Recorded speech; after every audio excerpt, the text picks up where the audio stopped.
So,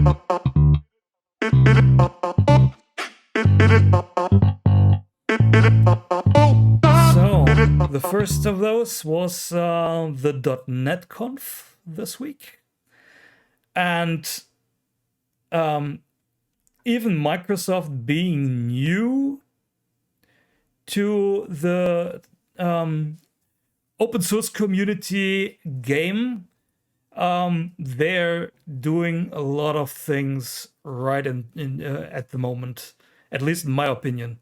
Of course, there was a kerfuffle about them removing the hot reload functionality, and a lot of people are still pissed about it, which I definitely can understand, because the way that they implemented the hot reload functionality now, basically .NET wide, is a really, really nice functionality to have.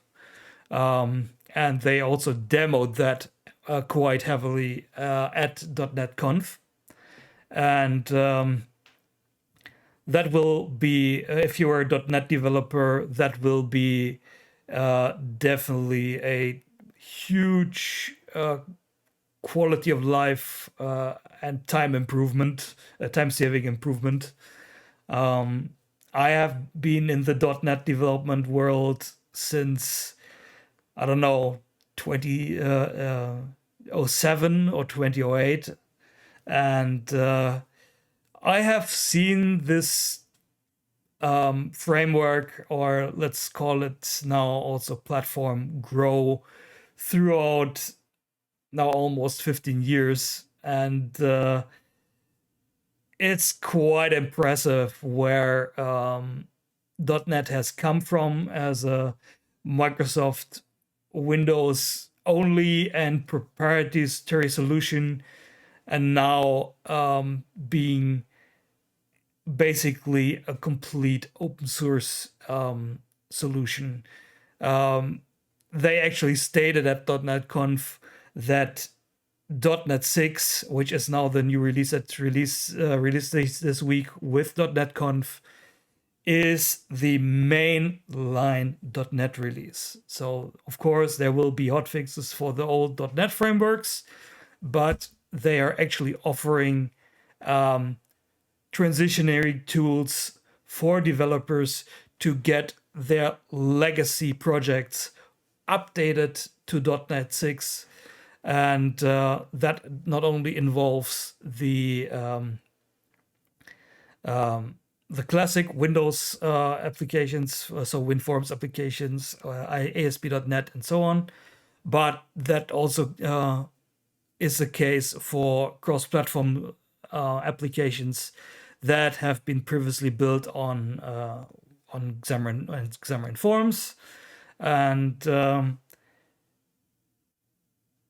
.NET 6, how they demoed it during .NET Conf, reminds me a lot of how you can use React Native, basically, because now with .NET 6 and the Blazor and the .NET MAUI frameworks, you will be able to mix and match components from web, desktop, mobile, however you want it. And that it can be a huge time saver if you have a heavily connected application that uses all these different channels.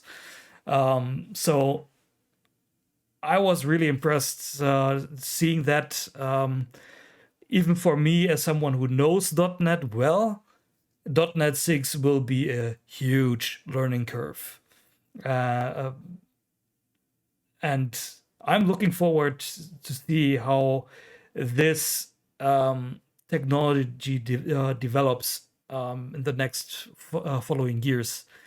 Only that thing that I have to say is that .NET MAUI, which will be the new cross-platform UI framework, which is not yet launched, it will launch early next year. but they're delaying this especially due to quality reasons, and they're taking a lot of learnings from Xamarin Forms, and a lot of community contributions, and putting those into the core framework, which is a good thing. I actually have had it happen this week that I had an issue with a customer application where I had to find out that the library that we are using to load SVG images that has been used widely in the Xamarin Forms community in the past few years, that we used basically in all our applications, that this has not been maintained since end of 2019. And in 2020, there was a release of Xamarin Forms 5, and I had to hold back that particular application to Xamarin 4.8 due to some glitches that I was experiencing. I thought they were Xamarin related, but as it turned out, they were related to that library. And now, due to an issue with iPhone 12 and 13 mini devices, I was forced to update, and found out that this library was causing the issues, and I had to implement a fix for that. So, and thankfully, since the .NET community is really big and active, and there are a lot of samples going around, I was able to base this on two older articles and a component that was also out of maintenance. And I published a new open source package this week that addresses this issue, which enables proper SVG loading now from embedded resources for Xamarin Forms 5.